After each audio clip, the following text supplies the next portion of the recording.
नमस्कार दोस्तों। आज हम राष्ट्रपति के बारे में पढ़ेंगे। राष्ट्रपति के चुनाव होने वाले हैं और उसका नामांकन हो गया है ना। और इसके बाद हम पढ़ेंगे, थोड़ी सी जानकारी लेने के बाद हम वो पॉइंट पढ़ेंगे जो हमारे एग्ज़ाम के लिए बहुत ही ज़रूरी है। बहुत सारे एग्ज़ाम्स में आता है, जैसे TET, super TET, SSC, banking, railway, UPSC, जितने भी एग्ज़ाम होते हैं लगभग सब में आता है। तो आइए देखते हैं, वीडियो पूरा देखिएगा क्योंकि मैंने सारे टॉपिक को कवर किया है जो कि हमारे परीक्षा में आ सकते हैं, और पूरा देखेंगे तो आपको एग्ज़ाम में बहुत ही हेल्प मिलेगा। चलिए देखते हैं थोड़ा सा। नामांकन जो है कब हुआ था? 29 जून को हुआ। और चुनाव कब होगा? 18 जुलाई को होगा। और परिणाम या नतीजे इसके 21 जुलाई तक आ जाएंगे। उसके बाद जो चुनाव जीत जाएगा वह हमारे देश के 15वें राष्ट्रपति के रूप में चुन लिए जाएंगे। और एनडीए की तरफ से राष्ट्रपति कैंडिडेट जो है द्रौपदी मुर्मू को खड़ा किया गया है, जिनका जन्म 20 जून 1958 को उड़ीसा के मयूरभंज में हुआ था। ये झारखंड की पहली आदिवासी महिला राष्ट्रपति हैं। ये पहली आदिवासी राष्ट्रपति बनेंगी, अगर फ्यूचर में बन जाएंगी, और महिला राष्ट्रपति भी थी। और राज्यपाल ये कब से कब तक थी? 2015 से 21 तक थी।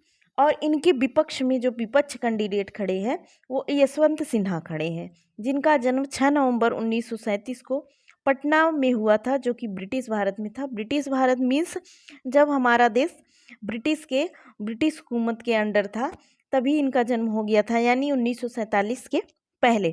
ये जो है विदेश मंत्री भी हुए थे। विदेश मंत्री ये कब से कब तक थे? 2002 से 22 मई 2004 तक। और ये इसके पहले 2009 में बीजेपी से इस्तीफा देकर 2021 में टीएमसी ज्वाइन किए थे। अब आगे देखते हैं, जो हमारे एग्ज़ाम में बहुत ही ज़रूरी टॉपिक है, जो हमारे एग्ज़ाम में आएगा। शुरू करते हैं, कहाँ से शुरू करते हैं? सबसे पहले संसद हमारा जो है भाग 5 में है। कहाँ से शुरू होता है? किस भाग में? भाग 5 में। और संसद जो है का राज्यसभा, लोकसभा और राष्ट्रपति मिलके संसद बनती। और संसद का जो है भाग 5 अनुच्छेद 52 से लेकर 151 तक है। लेकिन राष्ट्रपति जो है 52 से लेकर 61 तक है। यहाँ हमने लिखा भी है 52 से लेकर 61 तक है। हम देख लेते हैं थोड़ा सा सारा अनुच्छेद जो राष्ट्रपति के अंतर्गत है। 52 है भारत का राष्ट्रपति। 53 है राष्ट्रपति की कार्यपालिका, संघ की कार्यपालिका शक्ति। 54 है निर्वाचन मंडल राष्ट्रपति के। और 55 है निर्वाचन की रीत, कैसे मतलब निर्वाचित किया जाएगा। और 56 पदावधि। और 57 जो है पुनर्निर्वाचन के लिए पात्रता। 58 राष्ट्रपति निर्वाचित होने के लिए योग्यताएं। 59 राष्ट्रपति के लिए शर्तें। अनुच्छेद 60 में राष्ट्रपति द्वारा शपथ या प्रतिज्ञान। और अनुच्छेद 61 में राष्ट्रपति पर महाभियोग चलाने की प्रक्रिया। वेरी वेरी इंपॉर्टेंट, बहुत बार पूछता है ये अनुच्छेद, लगभग सीधे सीधे पूछता है। आगे हम देखते हैं विस्तृत, एकदम पॉइंट टू पॉइंट जितने भी क्वेश्चन हो सकते। इसके अनुच्छेद में तो क्वेश्चन जो तो होते ही होते, थियरी में तो बहुत ज़्यादा क्वेश्चन होते हैं। इसकी थियरी जो हम डिटेल में आगे पढ़ेंगे। आइए देखते हैं। अनुच्छेद 52, भारत का एक राष्ट्रपति होगा। इसका मतलब होता है भारत का राष्ट्रपति होगा मीन्स हमेशा कोई ना कोई राष्ट्रपति होगा। ये पद कभी खाली नहीं रहेगा। क्या? ये पद कभी खाली नहीं रहेगा। इस लाइन का मतलब यही है। और राष्ट्रपति को भारत का प्रथम नागरिक कहा जाता है। कभी पूछा जाए अगर कि किसको प्रथम नागरिक कहा जाता है, तो राष्ट्रपति को भारत का प्रथम नागरिक और राज्य का प्रमुख भी कहा जाता है। और राष्ट्रपति राष्ट्र की एकता, अखंडता, सुदृढ़ता का प्रतीक होता है। और इनका वेतन जो है 5 लाख रुपए है। इसके पहले संशोधन अधिनियम 2008 के अनुसार 1.5 लाख रुपए था। और एक चीज़ और ध्यान से देखिएगा, अगर कभी पूछा जाए राष्ट्रपति कार्यपालिका का प्रधान कौन होता है? कार्यपालिका का प्रधान राष्ट्रपति होता है। अगर वास्तविक पूछा जाए वास्तविक प्रधान कौन होता है, तो वहाँ प्रधान, जहाँ वास्तविक दे दिया तो हमें प्रधानमंत्री लगाना है। कार्यपालिका का वास्तविक प्रधान जो है प्रधानमंत्री होता है। आगे देखते हैं। अगला अनुच्छेद बहुत इम्पॉर्टेंट, में बहुत ज़्यादा क्वेश्चन बनेंगे और बहुत सारी तथ्य इसमें महत्वपूर्ण तथ्य भी हैं। देखते हैं अनुच्छेद 53। अनुच्छेद 53 जो है राष्ट्रपति की शक्तियां हैं। ये अपनी शक्तियों का प्रयोग ये तो या तो कभी स्वयं से करेंगे जब जरूरत पड़ेगी, या अपने अधीनस्थ अधिकारियों के द्वारा। अधीनस्थ अधिकारी मीन्स इनके राष्ट्रपति के नीचे तो सारे ही अधिकारी होते। सबसे पहला इसमें है कार्यपालिका की शक्ति। इनके इनके मतलब शक्तियों में सबसे पहली शक्ति कार्यपालिका। कार्यपालिका के अंतर्गत इतने पॉइंट हम देखते हैं। पहला पॉइंट है नियुक्त की शक्ति। नियुक्त की शक्ति का मतलब राष्ट्रपति जो है प्रधानमंत्री को नियुक्त करता है।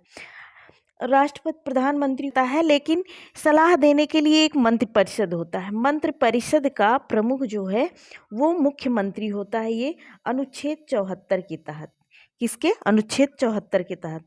और अनुच्छेद 75(1) के तहत प्रधानमंत्री की नियुक्त राष्ट्रपति करेगा, और अन्य मंत्रियों की नियुक्त राष्ट्रपति प्रधानमंत्री की सलाह पर करेगा। किसकी सलाह पर? प्रधानमंत्री की सलाह पर। और इसमें किसकी किसकी नियुक्ति की जाती है? जैसे हम कैग हो गया, और मुख्य न्यायाधीश, सुप्रीम कोर्ट के मुख्य न्यायाधीश और हाई कोर्ट के न्यायाधीशों की, और अटॉर्नी जनरल, बहुत सारे लोगों की, राज्यपाल, इसमें बहुत से लोग हैं, इनकी नियुक्ति करता। पहला टॉपिक ये हो गया। और उसके बाद अंतर्राज्यीय परिषद का गठन, जो कि सीधा सीधा पूछा जाता है किस अनुच्छेद में है। तो ये 263 अनुच्छेद में प्रश्न दे दिया जाएगा। उसके बाद 263, 64 कई दे दिए जाएंगे, उसमें पूछेगा किस अनुच्छेद में है। ये हो गया। उसके बाद वित्त आयोग का गठन। वित्त आयोग का गठन भी राष्ट्रपति करता है, जो कि 280 के तहत है, अनुच्छेद 280 के तहत है।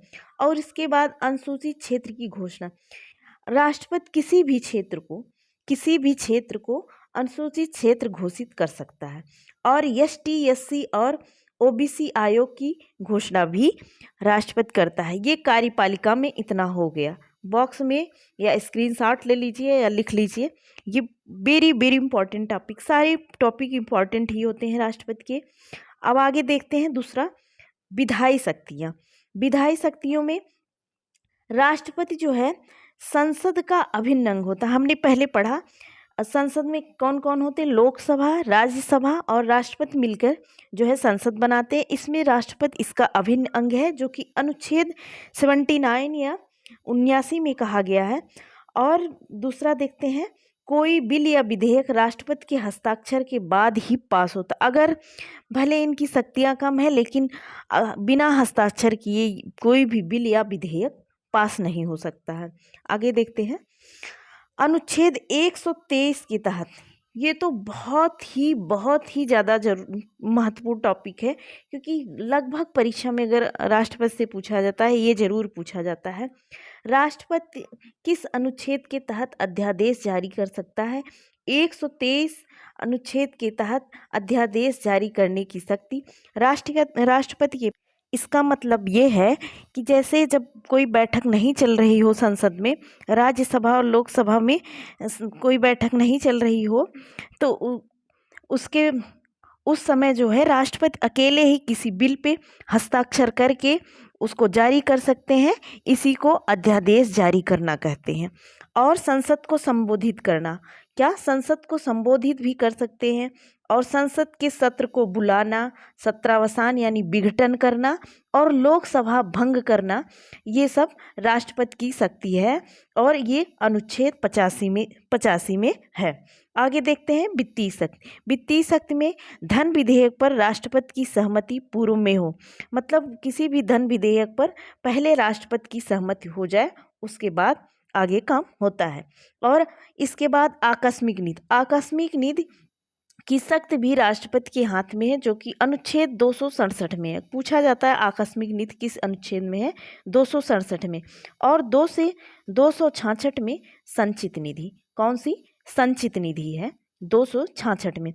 वार्षिक वित्तीय विवरण। वार्षिक वित्तीय विवरण भी राष्ट्रपति के शक्ति के अंदर है। वार्षिक वित्तीय विवरण का मतलब बजट। यहाँ बजट का प्रयोग नहीं किया गया है संविधान में, लेकिन इसका मतलब जो है बजट से ही है, वार्षिक वित्तीय विवरण।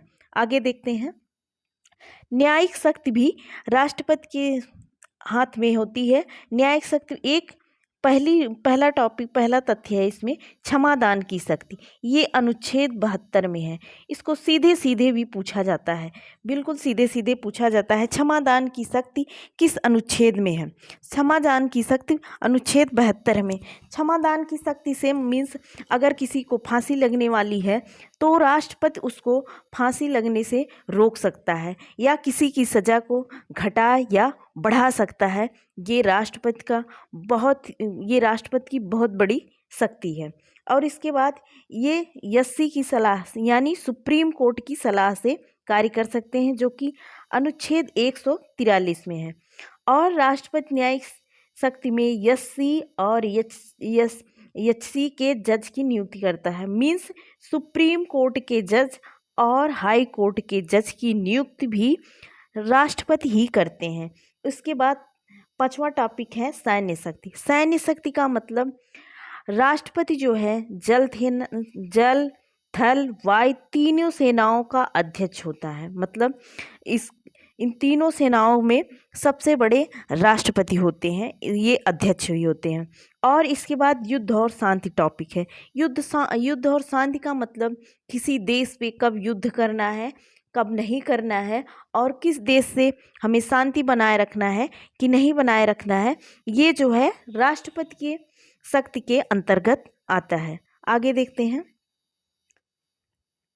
आपात की स्थिति, आपात शक्ति भी जो है राष्ट्रपति के जो है अंदर आती है।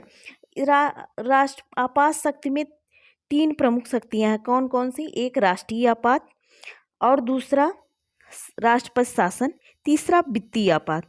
3 आपात शक्तियां राष्ट्रपति लगा सकता है, जो कि पहली शक्ति है राष्ट्रीय आपात। ये अभी तक आज़ादी के बाद से अभी तक 3 बार राष्ट्रीय आपातकाल की घोषणा की गई है। एक बार 1962 में जब भारत पर चीन द्वारा आक्रमण किया गया था। उसके बाद 1971 में पाकिस्तान द्वारा जब आक्रमण किया गया था भारत पर, और उसके बाद 1975 को कांग्रेस द्वारा आंतरिक अशांति के कारण भी राष्ट्रीय आपात लगाया गया था। लेकिन राष्ट्रीय आपात को 44वें संविधान संशोधन के तहत इसको आंतरिक अशांति को क्या कहा गया है? सशस्त्र विद्रोह। क्या कहा गया है? सशस्त्र विद्रोह कहा गया है। इसके बाद राष्ट्रपति शासन। राष्ट्रपति शासन तो हरदम लगभग लगता ही रहता है। जब हमारे किसी यूनियन टेरिटरी या स्टेट में कुछ गड़बड़ होता है, जहाँ की सरकार नहीं संभाल पाती है, तो वहाँ राष्ट्रपति शासन लगभग लग ही जाता है। कई बार लगा है। एक ये पूछा जाता है वित्तीय आपात कितनी बार लगा है? आज तक कभी भी भगवान की कृपा से हमारा देश ऐसा रहा, किसी राज्य में ना हमारे देश में कभी भी वित्तीय आपातकाल नहीं लगा। अगर क्वेश्चन पूछा जाए वित्तीय आपातकाल, फाइनेंशियल इमरजेंसी कब लगी है? कभी नहीं लगी है। वित्तीय आपात जो है अनुच्छेद 360 के तहत है, राष्ट्रपति शासन अनुच्छेद 356 के तहत, और राष्ट्रीय आपातकाल जो है 352 के तहत है। 3 आपात शक्तियां हैं, राष्ट्रीय आपात, राष्ट्रपति शासन, वित्तीय आपात।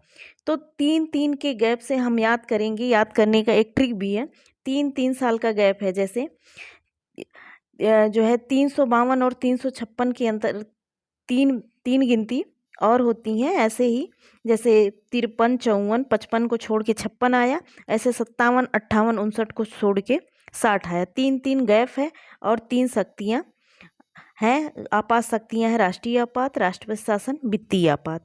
एक ट्रिक है इसको याद करने से, जिससे याद हो जाएगा हमें। आगे देखते हैं। 7वां है राष्ट्रपति की वीटो शक्तियाँ। वीटो शक्तियाँ क्या होती हैं, अब देख लेते हैं। वीटो लैटिन शब्द है जिसका अर्थ होता है रोकना। अगर कोई भी अत्यंतिक veto means absolute veto. Absolute का वीटो का मतलब जब संसद या पार्लियामेंट से कोई बिल आता है उस पर उसके बाद राष्ट्रपति हस्ताक्षर करते हैं। अगर हस्ताक्षर नहीं करते तब तक वह एक्ट नहीं होता, बिल ही रहता है। तो सबसे पहले उसमें कई कई चीज़ें हो सकती हैं, जैसे उस बिल को पास कर देना या रोक देना या अपनी जेब में रख लेना। आत्यांतिक वीटो का मतलब अब्सोल्यूट वीटो। जब कोई बिल आता है, राष्ट्रपति को नहीं सही लगता है, अगर वो मना कर दें कि इसको हम नहीं पारित होने देंगे, एकदम से मना कर दिया जाए, इसमें कोई और संशय ना रहे, उसका मतलब अब्सोल्यूट वीटो या आत्यांतिक, नाम से ही पता चल रहा है अब्सोल्यूट वीटो। इसके बाद निलंबनकारी वीटो। निलंबनकारी वीटो में राष्ट्रपति को करना ही करना रहता है सिग्नेचर। इस एक बार जो है अगर वापस कर दिए कि भाई इसको ले जाके देख लो, एक बार चेक कर लो, रीचेक कर लो, लेकिन रीचेक किया फिर भी संसद की लोकसभा और राज्यसभा ने पुनः उसको वैसे ही दे दिया, तब राष्ट्रपति को जो है सिग्नेचर करना पड़ता है। सस्पेंसिव वीटो, इसका निलंबनकारी वीटो मीन्स सस्पेंसिव वीटो, नाम से ही लग रहा है कि इसमें राष्ट्रपति को करना ही पड़ता है। और तीसरा है जो कि पॉकेट वीटो। पॉकेट वीटो मतलब पॉकेट में रखना, अपने पॉकेट में रखना। अगर कोई विधेयक आया, कोई बिल आया, उस पे राष्ट्रपति ने ना हाँ किया ना किया, उसको लेकर अपने पॉकेट में रख लिया और उसमें जो है कि बाद में कुछ उसका जवाब भी नहीं दिया, तो कोई मतलब कुछ भी कोई नहीं कर सकता। ये राष्ट्रपति की पावर है। तीनों का मतलब आपको समझ में आया, एक बार फिर से बता देते हैं। अत्यांतिक अब्सोल्यूट वीटो मतलब अगर विधेयक आया, राष्ट्रपति ने मना कर दिया तो मना कर दिया। लेकिन निलंबनकारी वीटो में एक बार वापस करेंगे, कहेंगे रीचेक कर लो, लोकसभा राज्यसभा चेक करेंगी, अगर वो पुनः वैसे दे देती हैं तब राष्ट्रपति को सिग्नेचर करना पड़ता है। और लास्ट तीसरा जेबी वीटो। जेबी वीटो में जो है राष्ट्रपति उसको अपने पॉकेट में रखता है, उसको ना बताता है, ना हाँ करे ना करे, वो इसकी शक्ति है। तीनों हो गया। अब आगे देखते हैं इसकी कुछ विशेष शक्तियाँ हैं। राष्ट्रपति की कुछ विशेष शक्तियाँ हैं, देखते हैं उनके बारे में। विशेष शक्तियाँ ये है कि बहुत बार एग्जाम में पूछा गया है, राष्ट्रपति को कभी गिरफ्तार नहीं किया जा सकता। पद पे रहते, कब की बात की जा रही है, पद पे रहते हुए राष्ट्रपति को गिरफ्तार नहीं किया जा सकता। और राष्ट्रपति पर फौजदारी मुकदमा, क्रिमिनल केस भी नहीं किए जा सकते। वेरी वेरी इंपॉर्टेंट, अगर राष्ट्रपति पद पर हैं तो कोई भी क्रिमिनल केस नहीं किया जा सकता, ना ही उनकी गिरफ्तारी की जा सकती है। ये है राष्ट्रपति की शक्तियाँ। अब आगे देखते हैं। अब हम जो कि हमारा एक अभी तक हम अनुच्छेद 53 के बारे में ही पढ़ रहे थे, अब आया हमारा अनुच्छेद 54। कौन सा? अनुच्छेद 54, राष्ट्रपति का निर्वाचन। राष्ट्रपति के निर्वाचन में बहुत ही पूछा जाता है। निर्वाचन मंडल में राष्ट्रपति के लोकसभा के निर्वाचित सदस्य, राज्यसभा के निर्वाचित सदस्य, राज्य के विधानसभाओं के निर्वाचित सदस्य, दिल्ली पुडुचेरी के निर्वाचित सदस्य। कहाँ के देख लेते हैं। लोकसभा, राज्यसभा, राज्य विधानसभा के निर्वाचित सदस्य और दिल्ली पुडुचेरी के निर्वाचित सदस्य मीन्स जो जनता के द्वारा चुने गए हैं, प्रत्यक्ष रूप से चुने गए हैं, वो जो है राष्ट्रपति के चुनाव में भाग ले सकते हैं। लेकिन कौन कौन नहीं ले सकता है? जो कि विधान परिषद के सदस्य। विधान परिषद मीन्स क्योंकि बहुत सारे राज्यों में विधान परिषद नहीं है, अगर वोट दिया भी जाएगा तो कुछ राज्य की वैल्यू कम हो जाएगी और कुछ राज्यों की बढ़ जाएगी जिसमें विधान परिषद है, इसलिए नहीं दिया जाता। लोकसभा, राज्यसभा और विधानसभा के मनोनीत सदस्य भी भाग नहीं लेते। मनोनीत मतलब जिसको राष्ट्रपति द्वारा साहित्य, कला और अन्य क्षेत्र से मनोनीत किया जाता है, वो राष्ट्रपति के चुनाव में भाग नहीं लेते हैं। वेरी वेरी इंपॉर्टेंट, ध्यान देने की बात, केवल निर्वाचित सदस्य ही राष्ट्रपति के चुनाव में भाग लेते हैं, वो भी लोकसभा, राज्यसभा, राज्य की विधानसभा के और दिल्ली पुडुचेरी के निर्वाचित सदस्य। अब आगे देखते हैं अनुच्छेद 55। अनुच्छेद 55 जो है निर्वाचन की रीत, यही बहुत इम्पॉर्टेंट है। अब चुनाव होने वाला है तो हम देखेंगे कि कैसे निर्वाचन की रीत मतलब निर्वाचित कैसे किए जाते हैं, हमारे राष्ट्रपति का चुनाव कैसे होता है हमारे देश में।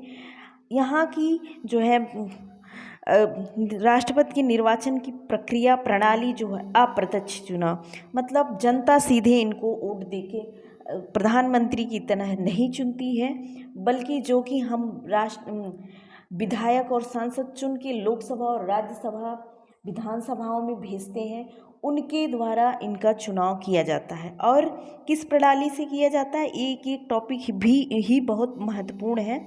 समान आनुपातिक प्रतिनिधित्व प्रणाली के द्वारा निर्वाचन प्रक्रिया राष्ट्रपति की होती है और एकल संक्रमण पद्धति के द्वारा।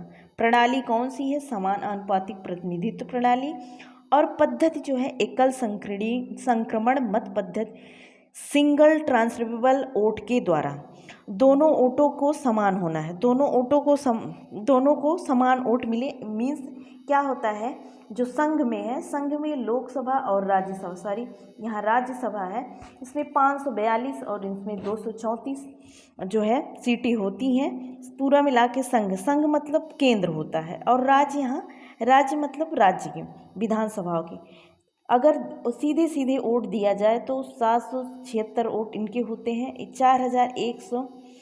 4120 विधानसभा में होते हैं। ये सांसद होते हैं, ये विधायक होते हैं, ये राज्यों में होते हैं और ये कहाँ पे होते हैं, केंद्र में होते हैं। बहुत ध्यान से देखिएगा, अगर एक बार समझ में आ जाएगा तो बहुत जो है काम देगा। इसके बाद कैसे एक समान होता है, समान आनुपातिक प्रक्रिया कैसे होती है। 776 वोट हैं और 4120 वोट हैं। इसमें सबसे पहले जो विधायक होते हैं वो कैसे, एक विधायक का मत कैसे होता है, राज्य की जितनी जनसंख्या होगी इसके बटे राज्य के विधानसभा से निर्वाचित कुल सदस्य, राज्य की कुल संख्या बटे राज्य की विधानसभा के निर्वाचित कुल सदस्य गुणे 1/1000। जितने पूरे सदस्य होंगे उनका भाग जो है निर्वाचित सदस्य दे दिया जाएगा, गुणे 1/1000। क्योंकि अगर ढेर सारे अंक हो जाएंगे इसलिए हम 1000 से भाग दे देते हैं। एक विधायक का मत क्या होगा, राज्य की कुल जितनी जनसंख्या होगी, हमारे उत्तर प्रदेश में जैसे जितनी पूरी जनसंख्या है, और उसके बाद राज्य के जितने विधानसभा से कुछ सदस्य हैं उसका भाग दे दिया जाएगा, जो बचता है गुणे 1/1000, वही एक विधायक का मत होता है। अब देखते हैं सांसद क्या होते हैं। सांसद बराबर जो जितने विधायक हमने चुना ऊपर से, उन विधायक के मतों के जो कुल मूल्य का योग होता है बटे सांसद की निर्वाह सदस्यों की कुल संख्या होती है। और जो है कोटा, और राष्ट्रपति चुनाव के लिए एक कोटा होता है मतों का। कोटा क्या, जितने, जैसे मान लीजिए 3000 वोट हैं, 3000 वोट हैं तो उसके बटे 2 + 1 50% कहेंगे, या इसके बटे 2 + 50% से अधिक वोट जिसको मिल जाएगा वही जो है राष्ट्रपति चुन लिया जाएगा। अगर 50% से कम मत मिला रहेगा तो दूसरे चरण में चुनाव होगा। अब देखते हैं कैसे होता है। जैसे 4 कैंडिडेट खड़े हैं, A, B, C, D। इसमें जो है हम वरीयता क्रम, जैसे कि हम कभी एग्ज़ाम आप लोग देते होंगे कॉम्पिटिटिव एग्ज़ाम, तो हम अगर फॉर्म भरते हैं अपना किसी तो फॉर्म भरते समय हमें दिया जाता है कि आप किस जो है शहर में आप एग्ज़ाम देना चाहते हैं, तो हमें 2-3 वरीयता क्रम दिए रहते हैं। हम पहला भर देंगे बनारस, दूसरा दिल्ली, तीसरा लखनऊ, ये वरीयता क्रम। वैसे ही इसमें 4 कैंडिडेट अगर खड़े हुए, हम इनमें से किसको पहला वरीयता देना चाहते हैं। मान लीजिए इनको पहली वरीयता, अगर ये नहीं जीते तो हम इसके बाद हम दूसरा इनको दिए, तीसरा C को दिए, चौथा D को मान लीजिए। सबसे पहला वरीयता जिसको मिली होगी, जिसको वरीयता पहली वरीयता काउंट किया जाए। अगर पहली वरीयता में 50% + 1 वोट मिल गया तो उसको विजयी घोषित कर दिया जाएगा। नहीं तो उसके बाद जो है दूसरे चरण में काउंटिंग होगी, ना कि चुनाव होगा बल्कि काउंटिंग होगी। दूसरी वरीयता जिसको मिली रहेगी उसको काउंट किया जाएगा, और जिसको सबसे कम वोट मिला रहेगा उसको बाहर कर दिया जाएगा। ऐसा जो है हमारे यहाँ राष्ट्रपति के चुनाव की जो है प्रक्रिया होती है। बीबी गिरी एक ऐसे, आप लोगों ने रटा भी होगा या जानते भी होंगे, बीबी गिरी एक ऐसे राष्ट्रपति हैं जो दूसरे चरण में की गई मतगणना में राष्ट्रपति चुने गए थे। आगे देखते हैं। अनुच्छेद 56 के अनुसार राष्ट्रपति की पदावधि मतलब कितने समय तक उनका शासन होता है, कितने समय तक वो पद ग्रहण कर सकते हैं, तो 5 वर्ष तक। 5 वर्ष तक वो पदभार ग्रहण कर सकते, उसके बाद नहीं। और राष्ट्रपति का पुनर्निर्वाचन, पुनर्निर्वाचन का मतलब वो कितनी बार निर्वाचित किए जा सकते हैं।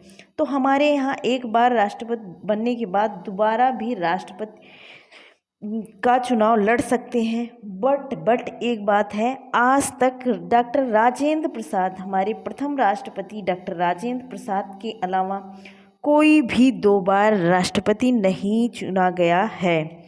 उसके बाद अनुच्छेद 58 देखते हैं, राष्ट्रपति पद की योग्यताएं। वेरी इंपॉर्टेंट, बहुत पूछा जाता है। वह भारत का नागरिक हो और 35 वर्ष की आयु का हो, कम से कम उसकी आयु 35 वर्ष हो, ज़्यादा से ज़्यादा कोई नहीं पूछा जाता है। हमेशा पूछा जाता है राष्ट्रपति पद के लिए योग्यताएं, मतलब उसकी आय की क्या योग्यता है, 35 वर्ष है। और वह लोकसभा का सदस्य बनने योग्य हो और किसी के लाभ पद किसी लाभ पद पर ना हो, जो कि संसद डिसाइड करती है लाभ का पद क्या है। और एक निर्वाचन मंडल में 50 अनुमोदक और 50 प्रस्तावक होने जरूरी हैं एक राष्ट्रपति को जो है चुनाव लड़ने के लिए, योग्यता होने के लिए। भारत का नागरिक, 35 वर्ष आयु, लोकसभा सदस्य बनने के योग्य हो और किसी लाभ पद पे ना हो, और 50 अनुमोदक और 50 प्रस्तावक जरूर होने चाहिए। आगे देखते हैं अनुच्छेद 59। अनुच्छेद 59 के तहत राष्ट्रपति के लिए शर्तें हैं। शर्तें क्या हैं? 15,000 जो है जमानत राशि देनी पड़ती है। क्या देनी पड़ती है? जमानत राशि। जो 1/6 जो है चुनाव में जो है 1/6 वोट नहीं पाता, उसकी जमानत राशि जब्त कर ली जाती, जब्त करके RBI या सरकार के पास चली जाती है। और क्या शर्त है? दिवालिया ना हो और पागल ना हो। क्या क्या शर्तें हैं? 15,000 रुपये की जमानत राशि देनी पड़ती है, दिवालिया ना हो, पागल ना हो। पूछा जाता है बहुत सारे क्वेश्चन, सारे एक इसके पॉइंट पूछे जाते हैं कुछ परीक्षा में। आगे देखते हैं अनुच्छेद 60 के तहत राष्ट्रपति द्वारा शपथ या प्रतिज्ञान, जो शपथ ली जाती है। राष्ट्रपति को शपथ कौन दिलाता है? राष्ट्रपति को शपथ जो है सुप्रीम कोर्ट SC के मुख्य न्यायाधीश, जो मुख्य न्यायाधीश होते हैं वो शपथ दिलाते हैं। उनकी अनुपस्थिति मतलब उनके ना रहने पर सुप्रीम कोर्ट के वरिष्ठ न्यायाधीश जो है शपथ दिलाते हैं। आगे देखते हैं अनुच्छेद 61। अनुच्छेद 61 में है राष्ट्रपति पर महाभियोग। राष्ट्रपति पर महाभियोग जो है कब लगा सकता है या कब लगाया जा सकता है, किस परिस्थितियों में? जब किसी विदेशी राष्ट्र के प्रभाव में आ जाए। विदेशी राष्ट्र के प्रभाव में आने का मतलब, अगर भगवान न करे ऐसा कभी हो, किसी मतलब दूसरे देश से मिलकर अपने देश की बुराई या कुछ अपने देश की खुफिया जानकारी दे, या तो संविधान का अतिक्रमण करने पर। संविधान का अतिक्रमण करने का मतलब संविधान के अनुसार ना चलने पर उनके ऊपर जो है महाभियोग लगाया जाता है। लेकिन महाभियोग कैसे लगाया जाता है, इसमें एक पॉइंट महाभियोग प्रक्रिया में बहुत ही इम्पॉर्टेंट है। संसद के जब भी हम संसद का नाम लेते हैं, संसद में लोकसभा, राज्यसभा, राष्ट्रपति तीनों तुरंत आ जाते हैं। संसद के किसी भी सदन मतलब राज्यसभा या लोकसभा, किसी एक सदन के द्वारा भी राष्ट्रपति पर महाभियोग लगाया जा सकता है। लेकिन शर्त क्या है? महाभियोग लगाने से 14 दिन पहले, ये 14 दिन वाला बहुत पूछा जाता, 14 दिन 15 दिन ऑप्शन दे देगा, बहुत कंफ्यूज करता है। महाभियोग लगाने से पहले राष्ट्रपति को 14 दिन पहले लिखित सूचना, कैसी लिखित सूचना देनी पड़ेगी, जिस पर सदन के 1/4 सदस्यों के हस्ताक्षर होते हैं। 1/4 का मतलब जितने सदस्य होंगे उसका 1/4 भाग। मान लीजिए 20 सदस्य हैं, उसके 1/4 भाग मतलब 5 सदस्यों के हस्ताक्षर जरूर होने चाहिए। मान लेते हैं, हमने एकदम करेक्ट नहीं बताया है कि 20 सदस्य होते हैं। और संसद के जिस भी सदन में प्रस्ताव पारित होता है, उस सदन के 2/3 सदस्य प्रस्ताव के बहुमत में हो। 2/3 सदस्य मतलब अगर 3 लोग हैं, उसमें से 2 लोगों को उस सदस्य के प्रस्ताव में बहुमत में होना चाहिए। उसके बाद उसके दूसरे सदन में वह प्रस्ताव 2/3 बहुमत से पास होना चाहिए, तब जाकर राष्ट्रपति को पद से हटाएं। ये प्रक्रिया बहुत ही कठिन है। जैसे कि लोकसभा अगर जो है महाभियोग लगाना चाहती है, उसके 2/3 सदस्य जो हैं प्रस्ताव के बहुमत में हो, और राज्यसभा जो अगला सदन है उसमें भी 2/3 सदस्य जो है बहुमत में होने चाहिए, तब जाकर राष्ट्रपति पद से हटाया जाए। अगर क्वेश्चन पूछ लिया गया अभी तक कितने राष्ट्रपति के ऊपर हमारे देश भारत में महाभियोग लगाया गया है, तो किसी के ऊपर भी नहीं लगाया गया है, किसी के ऊपर भी आज तक महाभियोग नहीं लगाया गया है। कोई अपने पद से महाभियोग के तहत राष्ट्रपति नहीं हटा है।